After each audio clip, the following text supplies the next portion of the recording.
The Sunday games, Houston at Indy.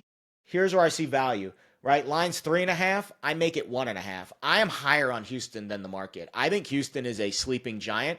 I think CJ Stroud is going to return this week. I think that's going to make this line go down. I would be shocked if this line closes at 3.5. One of my favorite early plays for week 13 in the NFL, Texans plus 3.5. I've already got it in pocket. I've already given it out to my Discord. I would absolutely bet the Texans plus 3.5. I think the hooks are going to be gone by Sunday.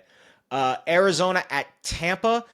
Tough one to gauge because of the Baker Mayfield injury, but right now I make it 4.5 and the line was 5.5. I'm probably not going to do anything with this anyways, because my number is pretty close to where the sportsbook number is right now. And now you got the Baker injury to deal with, so I would probably put this one on the back burner for a while.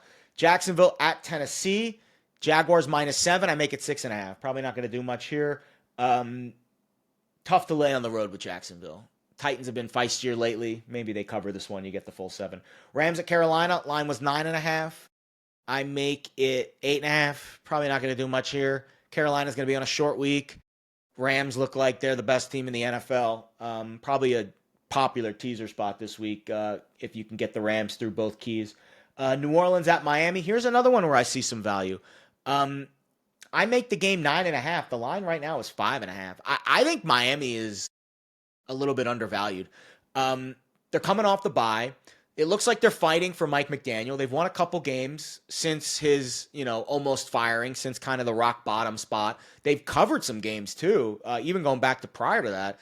And New Orleans, we know what the Saints are, guys. Tyler Shuck ain't it. That Saints offense, right? They traded away Shaheed. They just lost Kamara to an MCL injury. Check his status this week, but if he doesn't play, that's their two best offensive players, Shaheed and Kamara, now out.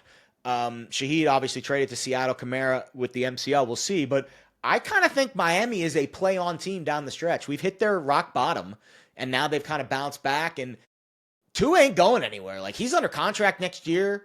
They still have Jalen Waddle. They can still run the ball. I don't trust New Orleans going down to Miami and playing a good game. So I think anything under a touchdown, I would bet the Dolphins here. I laid 5.5. This was the other, early play that I gave out to my Discord on Sunday night. Dolphins -5.5. I think they continue to play well. I think they've won 3 in a row. Hold on, let me check. I feel like they've won 3 in a row over the last few weeks, and now they're coming off the bye. They've won 3 out of 4, right? Beat the Falcons, beat the Bills, beat the Commanders, and then they lost to the Ravens in between. I think Miami's going to not, run off 6 straight wins to close the year, but I think Miami's going to compete down the stretch. I do. I think Tua, again, fighting for that, he's going to be back next year, so it's not like they're just punting on him. And they're fighting for McDaniel. So I think Miami's a play-on team down the stretch, especially if you're getting some value against a really bad Saints team, guys. The Saints, we expected them to be the worst team in the NFL. Besides the Jets and the Titans, they are right there.